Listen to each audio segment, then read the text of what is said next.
Allez, salut à tous, bienvenue pour cette nouvelle vidéo. Et aujourd'hui je suis en compagnie d'un nouvel invité sur la chaîne, et pas n'importe qui, un youtubeur, Zach Retro Gaming. Comment ça va mon pote? Ça fait plaisir que tu sois là. Et toi, bah oui, merci de m'inviter pour cette vidéo, c'est très cool. Donc t'es passé pour le week-end à Tours? Tout à fait.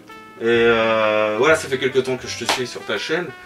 Et tu présentes donc des jeux donc Retro Gaming, Tout à d'où fait. le nom. Donc on a décidé de vous présenter 6 jeux coup de cœur, Multi-support. multi-support. Donc on va commencer. On va commencer tout de suite sans plus attendre avec Maximo sur PS2. Maximo sur PS2. Alors, qu'est-ce que Maximo? Bah, c'est, on va dire une suite spirituelle de Ghouls and Ghosts, Ghosts and Goblins, qui était sorti sur NES, arcade et Super Nintendo, Voire même Mega Drive. voire même Mega Drive. Donc du coup, voilà, on suit l'aventure de Maximo qui va chercher donc sa princesse, qui est capturée par, en gros, Satan, quoi. En gros, les démons, quoi, les ténèbres. Et donc le jeu est très très difficile, comme ses ancêtres. Hein. Comme son Au niveau- prédécesseur voilà, Ghouls son and Ghosts, sauf que celui-ci a la particularité d'être en 3D contrairement à son... Voilà. contrairement à l'ancien. Voilà.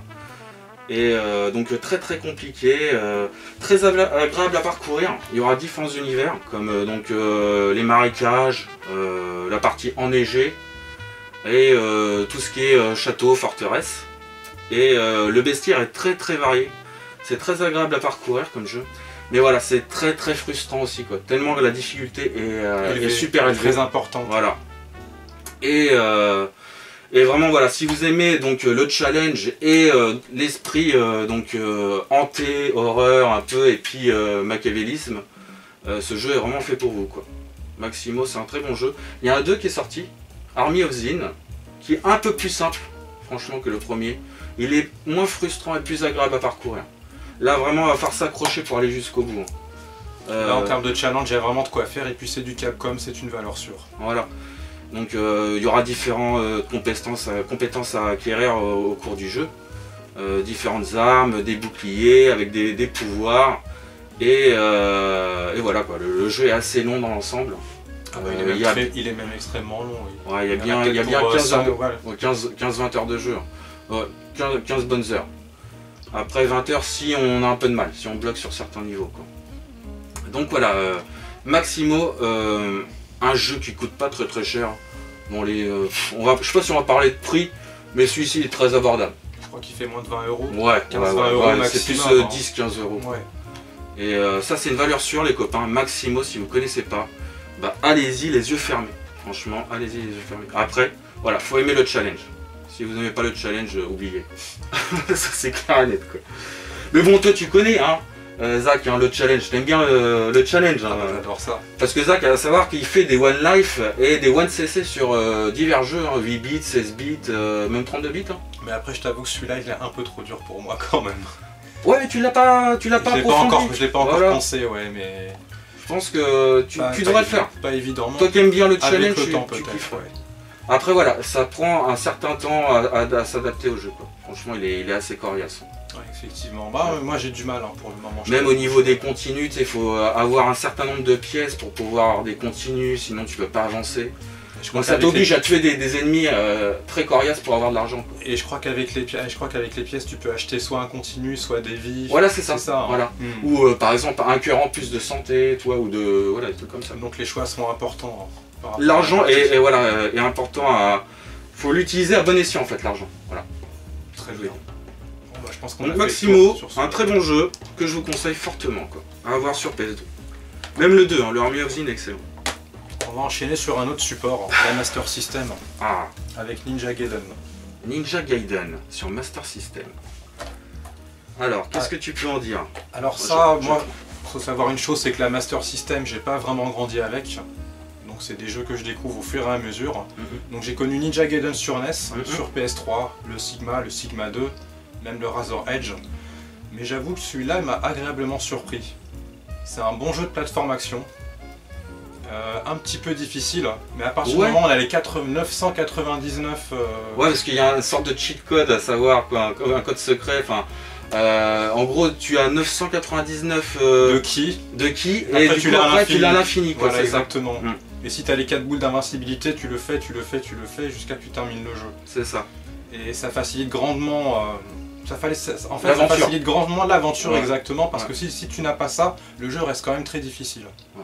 Mais il n'est pas frustrant comme d'autres jeux quand même. Il n'est pas frustrant comme sur NES. Il est quand même agréable à parcourir, tu vois, il n'y a pas non plus des pics de difficulté énormes, quoi. Et c'est pas comme sur NES où tu as une force de recul qui te fait toujours tomber dans les ravins, parce que là je vous promets que la version NES, il n'y a rien de plus frustrant.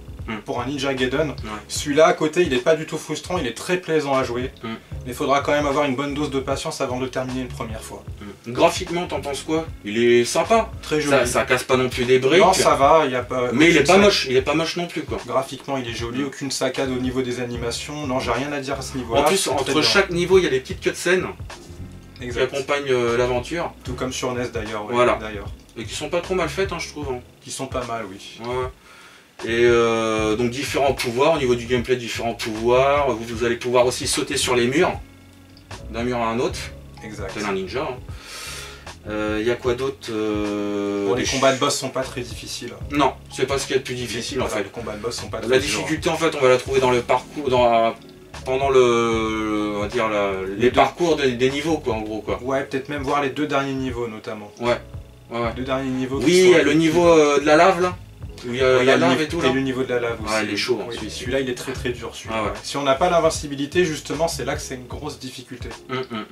Exactement. Pour le passer, on va mourir plusieurs fois. Il me semble qu'on a des continues à l'infini. C'est vrai. Voilà, donc c'est pas du tout un jeu frustrant comme sur NES. On a également des continues à l'infini, mais on n'a pas ce côté frustrant où quand on fait une erreur de saut, quand on a la force de recul, on meurt. Là, c'est beaucoup plus abordable. Et au niveau de durée de vie, durée de vie.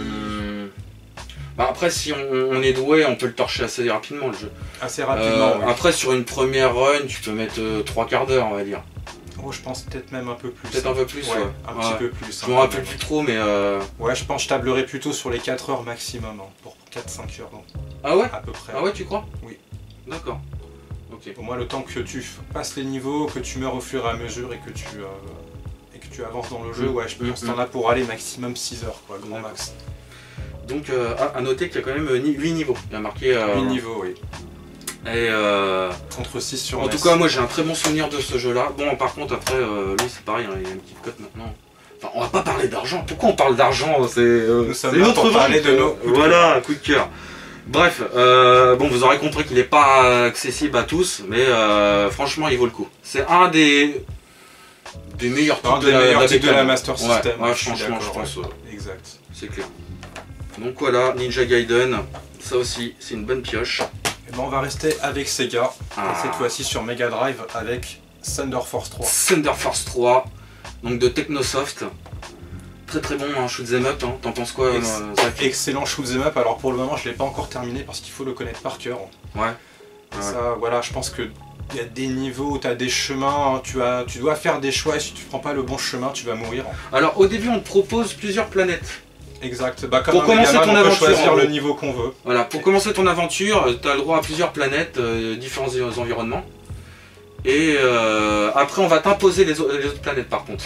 Exactement, c'est-à-dire à partir du moment où on choisit notre première planète, après le parcours est prédéfini. Et prédéfini, c'est ça. Et il y a des niveaux qui sont plus ou moins durs. Pareil, les boss ne sont pas très compliqués, les boss.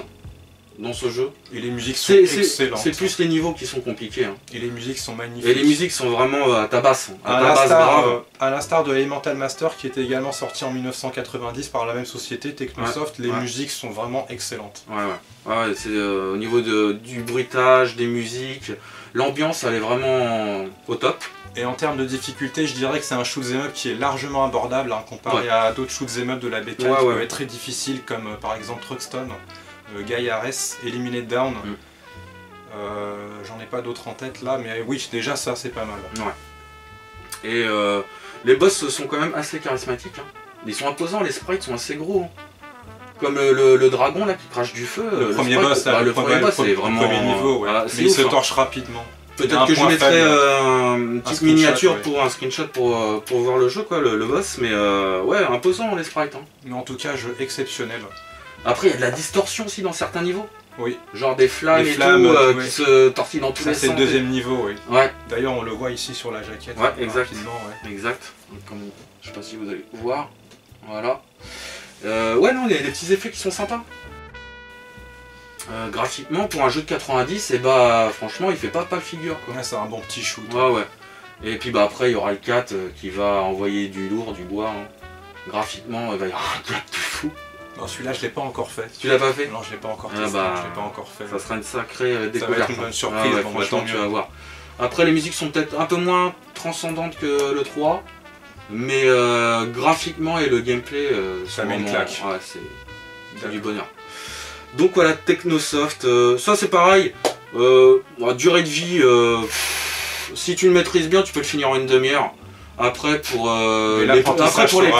pour les premiers runs, comptez à peu près 1 heure, quoi. Une bonne heure. L'apprentissage sera très long pour Voilà. celui-là. Donc voilà, Thunder Force 3, un grand classique de la Mega Drive. Il est jamais sorti en PAL, je crois bien, lui. Il est sorti que sur Genesis et en Japon.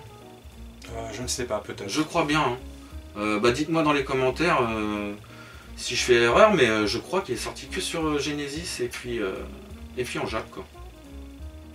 Donc voilà, Thunder Force 3, ça c'est du bon les copains. C'est une valeur sûre. Ouais. On enchaîne maintenant avec de la next gen. Ton petit... Ça c'est mon gros coup de cœur. Ouais. Ninja Saviors sur PS4. Voilà. Ninja Alors, Saviors. Je sais que tu l'avais testé lors d'un live il y a pas longtemps. Qu'est-ce Ouais. que tu en as pensé? Très très beau. Franchement, une belle... parce que c'est un remaster en fait. C'est un remaster de la Ouais. version SNES. Très très beau, Et Ninja Warriors. j'ai halluciné, franchement magnifique. Le fait de pouvoir jouer à deux, c'est super cool aussi. Bon alors par contre t'as qu'une barre de vie pour deux personnes. Elle est partagée, oui, Elle est pour les deux partagée. personnages et la barre de furie aussi. il me semble. Après, c'est bien pensé je trouve quand même, parce que du coup ça permet de jouer plus défensif en fait, le fait d'avoir une seule barre pour les deux personnes, tu vois, les deux joueurs. Ça permet d'être un peu plus défensif et être plus sur ses gardes. Après, on aime ou on n'aime pas. Hein. C'est vrai que ça pourrait être pas mal aussi d'avoir une barre chacun ça commune. peut dérouter au début. Ça peut quand même, dérouter hein. un petit Ça peu. déroute un petit Bien peu, sûr. ouais. Mais sinon, on est graphiquement superbe. Le gameplay est quand même assez profond pour un beat'em up sur un seul plan. Parce qu'on va savoir que lui, il est sur un seul plan, ce beat'em up. Exact. Il sort vraiment du commun des autres beat'em up qui sont à profondeur, quoi, comme Avec Street une of profondeur, Rage, tu vois, Final Fight. Tu en as quelques-uns sur Super NES, comme par exemple X-Men Mutant Apocalypse ou Marvel Gem of War, Ouais. il me semble. Que c'est également sur un plan. En tout cas, tout ça pour dire que ce jeu-là, c'est un remaster de la version SNES qui était sortie en 1994. Dans ce jeu-là, on incarne trois cyborgs, pardon. Un ninja, donc qui est le bourrin de base, donc qui est le personnage vraiment pour les débutants. Une femme, Kunoichi, qui est un peu moins bourrin, mais plus agile. Et Kametachi, qui est très rapide, mais qui est très faible. C'est-à-dire, c'est un personnage qui est très difficile à manier. Et c'est ça justement la particularité de ce jeu-là, c'est que non seulement la panoplie des coups pour chaque personnage est très variée, et en plus de ça, le gameplay proposé avec chaque personnage, t'as l'impression que t'as 3 jeux complètement différents. D'ailleurs, DGGX avait fait une vidéo il y a quelques jours sur les jeux Natsume, et j'étais content quand il en avait parlé. Quand il avait parlé de Ninja Warrior justement, donc ça c'est un jeu que je peux que recommander, c'est une tuerie. Ah ouais, c'est clair. C'est un bon moyen de substitution de l'avoir sur PS4, parce que bon, sur Super Nintendo c'est chaud de l'avoir maintenant. Il coûte un bras. Ah ouais. Il coûte un bras, alors déjà pour le trouver d'une part, déjà pour après, le trouver, si tu le trouves, déjà. tu payeras le prix fort. Hein. Voilà, c'est ça. Donc franchement, une belle remasterisation, les mecs, ils ont fait un beau travail. Là, il est encore sous blister d'ailleurs, le tien. Ah bah évidemment, c'est Ninja Savior. Et du coup, c'est Natsume qui fait ce genre de jeu là. Natsume, ouais. Alors, est-ce que c'est eux qui font par contre le remaster? Je sais pas. Apparemment, il y a c'est juste Taito apparemment. Ouais, Taito et Inen, je sais pas. Du coup, voilà. Donc là, c'était Natsume Taito en 94, là. Ouais. Natsume Atari. Ouais. Donc voilà, Ninja Warriors. Très bon beat'em up sur un seul plan. Voilà, qu'on recommande. Excellente durée de vie d'ailleurs, autre chose, on aura 2 autres personnages qu'on pourra débloquer quand on finira le jeu. Oui. Donc ils vont encore proposer 2 autres gameplays. Voilà. Ça c'est cool. On a une Il y a femme quand même cyborg une plus-value intéressante quand même. non négligeable, ouais. Donc on aura en plus une femme cyborg avec des pouvoirs un peu particuliers et un gros robot. D'accord. Qui va complètement modifier le gameplay. T'as été voir sur internet pour voir J'ai vu rapidement, ouais. Ça ressemble un petit peu ça ressemble un peu au gabarit du premier boss. D'accord. Le premier boss qui est quand même assez énorme. Ouais, parce qu'à noter que les sprites sont assez ouf aussi sur ce jeu. Bah disons que les sprites sur SNES ça ressemblait un peu à la Neo Geo. Ouais. C'est quand même ce qui était ouf. Après ce jeu là je crois il est sorti en fin de vie de la bécane, la Super Nintendo. 94. Ouais 94 ça commence à dire la fin quand même. Du coup, voilà, on l'a mis dans notre coup de cœur ce jeu là. Ah bah il le mérite. Il est exceptionnel et à faire, voilà, sans réfléchir. Bon bah maintenant on va attaquer du lourd les amis. Ah ça c'est un petit chef d'œuvre petit chef d'œuvre. Super Castlevania 4 sur SNES. Mais qu'est-ce que je peux dire sur ce jeu là que c'est un chef d'œuvre de A à Z. Que ce soit au niveau du gameplay, de la musique, de l'ambiance, de la durée de vie, un petit peu longue pour un Castlevania mais quand même. Ouais mais il est pas, je veux dire, tu t'ennuies pas. Il a beau être long celui-ci, c'est un des plus longs je pense de la saga en 2D. Avec le Simon Quest sur NES mais un petit peu particulier. Mais il est tellement varié, il est tellement diversifié qu'en fait on s'ennuie pas quoi. Pas du tout non. Le gameplay est assez profond quand même, avec le fait de pouvoir utiliser le fouet dans les 8 directions. Tout à fait. Et il est très immersif. Très immersif ouais. C'est-à-dire qu'on va évoluer tout le temps dans des univers complètement différents avec des musiques complètement différentes et ça met une claque. Je sais pas là, c'est un peu avec la nostalgie que je parle mais c'est un jeu exceptionnel. C'était un jeu, on va dire que c'était une démo technique ce jeu. Parce qu'il utilisait beaucoup de capacité de la console, en gros le mode 7, il y avait un mode 7 qui était utilisé, il y avait... Exact, et c'est un jeu qui est sorti au début. Il y avait de la distorsion, il y avait un peu de tout quoi. Ils essayaient tout en fait sur celui-ci. Et détail très important effectivement, c'est que le jeu il est sorti quasiment au début de la SNES. Ah oui, il n'est pas sorti en fin de vie. C'est 80... D'ailleurs on peut voir graphiquement, la qualité des graphismes. Bien sûr, il est quand tu vois Super Metroid ou d'autres jeux qui ont... Ou même Vampire Kiss à côté. Ou Yoshi Island. Voilà, pour vraiment aller dans graphiquement il est pas...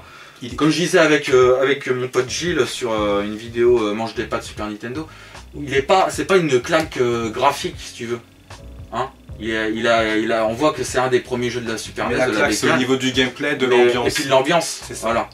Et voilà quoi, et franchement ce jeu là il est fou.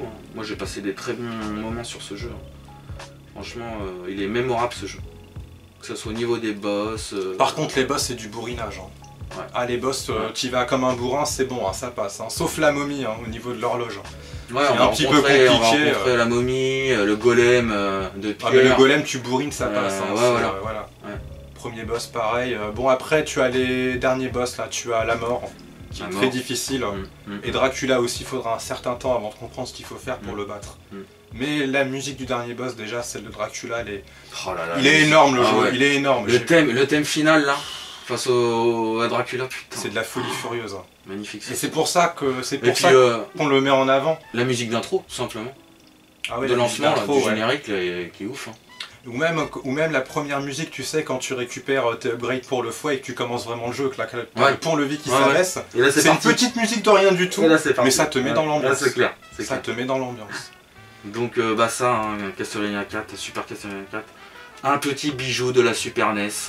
Qui doit coûter un bras aujourd'hui aussi. Je sais plus, franchement je sais plus, mais oui, ça doit être un peu coûter aujourd'hui, à l'instar de toute la franchise Castlevania. Ouais. Mais voilà, ça c'est un de nos coups de cœur Super Nintendo, Zach. Ah oui, complètement. Et il est dans le top 5 celui-là. Top 5, direct. Exact. Et puis pour finir... Bon bah les mecs, on va finir en beauté. Un peu de bagarre. Sur un jeu que tu es en train de faire d'ailleurs en ce moment sur ta chaîne. Sinon c'est pas drôle. Voilà. Art of Fighting 2 sur Neo Geo. Voilà. Allez, juste pour le plaisir des yeux. Voilà. On monte la petite cartouche. On sort la boîte, la grosse PCB. Alors attends, je vais t'aider. Vas-y. Voilà, grosse PCB, double PCB même. Grosse cartouche, donc vous pouvez voir c'est quand même 5 fois plus grand qu'une cartouche Super Nintendo. C'est juste énorme. Avec ce beau petit stickers collé. Et l'avantage c'est que ça fait encore partie des jeux Neo Geo qui sont très abordables. Ouais, parce que là c'est quoi? C'est 80, 90 euros. Ça va jusqu'à 100 euros maximum. Ouais, quand c'est dans un état mint, franchement, quand c'est dans un état super propre. Oh là il est propre. Là, il est Là, propre. il est impeccable. Ouais, ouais. Non, là, il y a rien là. Donc, bon. donc voilà, donc Art of Fighting 2, hein, un très très bon jeu de combat. Mais ô combien difficile. Horrible au niveau de la difficulté, hein, clairement. Ô combien difficile. Ah ouais, bah non, tu peux. Tu peux en attester, ouais. En mode Euh, easy, déjà, c'est chaud, alors j'ose même pas imaginer. Tu l'as fini en mode easy là dernièrement là? Ouais, en mode easy, ouais. Et, En bon, 1cc? En 1cc, oui. Putain, c'est beau. Et là, on va essayer de se le faire en mode normal et en mode MVS, mais je sais pas du tout ce qui m'attend, parce que déjà, mode easy, c'était. Ouais, c'était dur. Pour en arriver là, c'était chaud, quoi. Ouais. Non, mais ça vaut le coup. Hein, Recabre-toi un petit peu la caméra, voilà. C'est un très bon jeu. Et du coup, voilà, Art of Fighting, des gros sprites, graphiquement. Des sprites énormes, des sublime, effets hein. de zoom. Les effets de zoom. Alors, on peut ne pas aimer. On peut aimer, on peut ne pas aimer aussi parce que c'est vrai que c'est un peu abusif au niveau du zoom. Hein? Des fois ça peut donner le tournis quand même, des fois... non c'est vrai. Moi ça me dérange pas ça. Après, je sais pas, voilà, comme je dis, il y en a, ils peuvent aimer, d'autres moins quoi. Je m'y suis habitué, ça fait partie de l'immersion du jeu. Et aussi, premier jeu qui a intégré une barre de furie. Ouais, exactement. Et ça aussi, ça a son importance parce que pour les coups spéciaux, on est obligé d'avoir sa barre de ki qui est pleine. Ouais. Autrement, quand ta barre de ki est vide, tu peux plus faire de coups spéciaux. Et ça peut changer l'issue du combat par moment. Donc vraiment... Donc un jeu très très technique. Hein. Et très intéressant. Ouais, très intéressant, très technique. Graphiquement, on va revenir au graphisme, les sprites sont énormes. Les sprites sont énormes, ouais. C'est juste énorme. Hein. Les arrière-plans sont magnifiques. Oh là là, ouais. Les arrière-plans, c'est une tuerie. Le niveau là, de Robert avec la voiture derrière, là, la Ferrari, c'est ça? Exact, ouais. Avec la petite fontaine. Avec la petite fontaine et tout derrière, putain, superbe. Il s'embête pas, hein, notre petit Robert. Hein. Ah non, c'est clair. Tranquille, hein. Ah, tranquille, hein. Il est blindé le mec. T'as aussi le stage de Jack Turner là, tu sais, l'espèce de bar là, dehors. Oui, la street un peu, la street. Voilà. C'est bien fin, ça fourmille de détails. 80, ça c'est génial. Magnifique, ça fourmille de détails et tout. Non, franchement, il y a des stages qui sont vraiment bluffants. Graphiquement, les bonhommes sont énormes. Il y a aussi le système de quand l'adversaire prend des coups ou même nous, il y a le visage qui se tumifie en fait. Exactement. Carrément. Il est tuméfié et voilà, il y a des hématomes qui apparaissent et tout sur le visage. Non, c'est ouf. Franchement, c'est l'un des seuls qui fait ça. Hein. Graphiquement. Ah, moi je sais pas, tu sais, la Neo Geo ça fait pas longtemps que là je pourrais pas te confirmer là, ça. je peux pas citer. Mais en tout cas j'étais agréablement surpris par cet aspect là. Franchement je peux pas citer d'autres jeux qui fait ça. Ouais. Ça fait vraiment réaliste quoi, le fait que ils ont la gueule un peu déformée et tout, en sang. Du coup voilà quoi, il y a des niveaux bonus. Il y a des niveaux bonus, oui. Alors t'en as 3, il y en a un où tu masterises le Ao Shokoken, tu dois le faire 6 fois. Ouais. Il y a un petit stage à la Ninja Warrior, justement, un beat'em up en 2D, où tu dois tuer à peu près, je sais pas, une dizaine d'ennemis. Ouais. Il y en a un où tu dois taper au bon moment contre un arbre. D'accord. Pour réussir ton stage. Donc là c'est du timing. Voilà. T'as une barre entre min et max, et il faut qu'elle soit quasiment proche, voilà, à fond. Quasiment à fond pour casser l'arbre. Remets-toi un petit peu au milieu. Ouais, j'arrive pas. Mais c'est pas grave. En tout cas, c'est un excellent jeu. Moi qui connaissais pas la Neo Geo, franchement, j'ai été mais plus qu'agréablement surpris. Par contre, il faut savoir aussi une chose, c'est que l'IA il est scripté. C'est-à-dire que si tu arrives à manipuler le comportement de ton adversaire de manière à ce qu'il fasse ce que toi tu veux, après tu peux le vaincre très facilement. Bah, c'est un peu du par cœur. Il faut comprendre les patterns des ennemis. C'est du par cœur, mais c'est aussi de la technique. Hein. Ça se passe aussi dans le stick. Oui, c'est aussi au niveau du stick que ça se passe. Parce que des fois, si tu rates un petit peu, si tu rates un petit peu tes manipulations, le combat est tout autre. Et après, c'est de l'improvisation. Voilà, en tout cas, c'est mon ressenti. Hein. C'est beaucoup de timing quand même. C'est du timing aussi, oui. Ça va avec timing et précision. Ouais, précision. Ça. Exactement. Donc voilà, Art of Fighting, un mythe, hein, un excellent jeu de combat. Un excellent jeu de combat. Et encore abordable, encore une fois. Et encore abordable, donc autant en profiter. Hein. Mais clairement. Parce que bon, ça court pas, les rues, hein, les jeux pas trop cher sur Neo Geo. Avant que ça explose. Voilà, c'est ça. Donc voilà, Art of Fighting 2, une bombe atomique de la Neo Geo. Pour finir, ce coup de cœur, en ta compagnie, Zach. Hein, ça fait plaisir. Pareil. J'espère te revoir sur la chaîne prochainement. Bien sûr. Si tu reviens en Touraine. Et puis, j'espère que ça vous a plu. Hein. N'hésitez pas à mettre un like si la vidéo vous a plu, si cette sélection vous a plu. De commenter aussi, nous dire si vous les avez dans votre collection ou si vous aimeriez les avoir. Et puis, moi je vous dis à bientôt pour une prochaine vidéo. Merci mon pote. Merci à toi. Et surtout, sautez Et sur le sur stick le de stick de geek. Ciao. Ciao.